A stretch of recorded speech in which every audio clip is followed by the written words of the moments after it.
आज নিয়ে চলে এলাম বন্ধুরা এক ফুলকপির অসাধারণ রেসিপি, এক অজানা মশলা দিয়ে।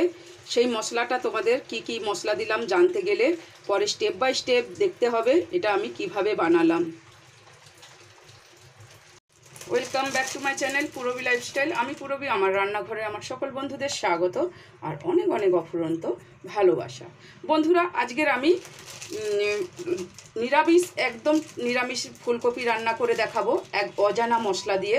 তার জন্য আমি প্রথমে আলু আর ফুলকপিটা কেটে নিয়েছি, আর এখানে জলের মধ্যে আমি কিছুটা লবণ দিয়ে দিলাম। দিয়ে আমি আলু ফুলকপিটা দিয়ে দেব, দিয়ে আমি এটাকে ভাপিয়ে নেব বা সেদ্ধ করে নেব।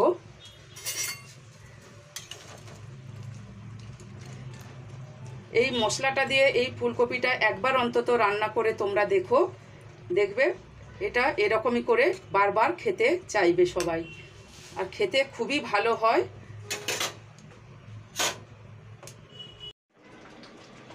আজকের ফুলকপি করার জন্য আমি অজানা একটা মশলা আমি রেডি করব, যে মশলাটা দিলে এই ফুলকপির রান্নাটাকে অসম্ভব সুন্দর করে তুলবে আর খেতে দারুণ হবে। এর জন্য আমি নিয়েছি 1.5 চামচ গোটা জিরে, 1 চামচ গোটা ধনিয়া, আর হাফ নিয়েছি জায়ফল, আর এখানে নিয়েছি, দেখো এখানে আমি নিয়েছি 4টে লবঙ্গ আর 3টে দারুচিনি, যে খোসাটা থাকে সেটাও আছে, আর গোটা এলাচও আছে, বীজওয়ালা গোটা এলাচও আছে। আর এখানে নিয়েছি আমি 2-3টে শুকনো লঙ্কার টুকরো আর একটা ছোট্ট তেজপাতা ছোট ছোট করে কাটা। তো আমি প্রথমে এগুলোকে কড়াইতে দিয়ে দেব, এক এক করে ড্রাই রোস্ট করে নেব। আর এইটা নাবানোর আগে আমি দেব এটা এই ফুলকপি নিরামিষ, সম্পূর্ণ নিরামিষ রান্নাটা স্বাদ বাড়িয়ে দেবে এই মশলাটা দেওয়ার পরে। তো দেখতে থাকো তোমরা। এবারে আমি ওই মশলাগুলোকে আগে ড্রাই রোস্ট করে নিলাম, তারপরে আমি গোটা ধনিয়া গোটা জিরে দিয়ে দিলাম। না হলে কি হবে, গোটা ধনিয়া গোটা জিরেটা আগে থেকে দিলে বেশি রোস্ট হয়ে যাবে আর পুড়ে যাবে, ভালো লাগবে না। এটা আমি ভেজে নিয়ে গুঁড়ো করে নেব।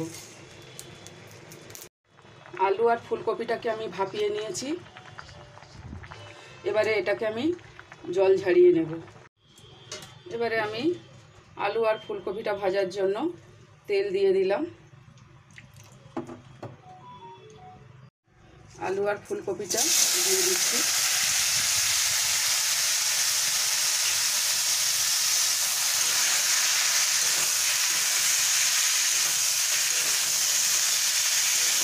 দিয়ে ভালো করে আমি ভেজে নেব।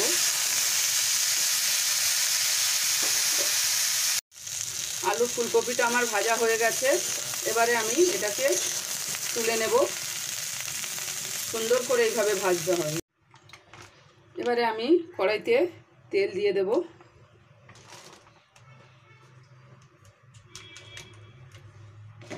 এখানে আমি একটা শুকনো লঙ্কা, গোটা জিরে আর তেজপাতা ফোড়নে দিয়ে দিব।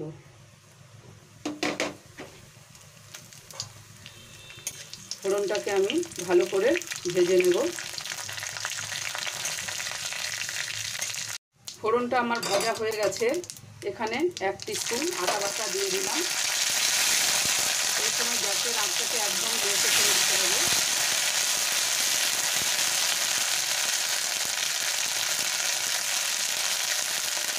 এবারে আমি এখানে একটা টমেটো গ্রেট করে রেখেছি দিয়ে দিলাম।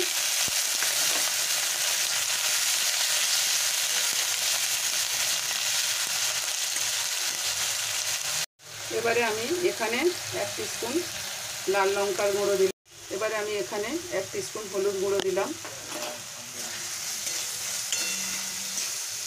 এবারে আমি এখানে 1 টিস্পুন জিরে গুঁড়ো দিলাম। হাফ টিস্পুন ধনিয়া গুঁড়ো দিলাম। দিয়ে ভালো করে মশলাটাকে আমি অল্প একটু জল দেব, দিয়ে ভালো করে 2 মিনিট রান্না করে নেব। এবারে আমি মশলাটাকে 3 মিনিট ধরে ভালো করে রান্না করে নিলাম।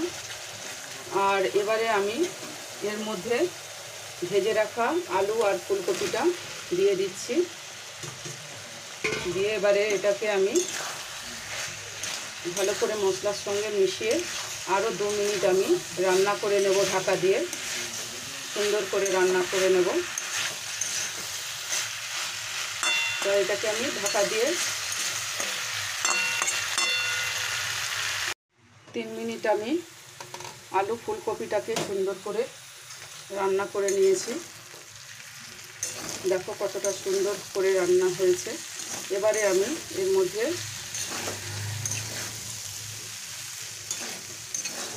গরম জল দিয়ে দেব। জল গরম করে রেখেছি, পরিমাণ মতো জল দিয়ে দেব।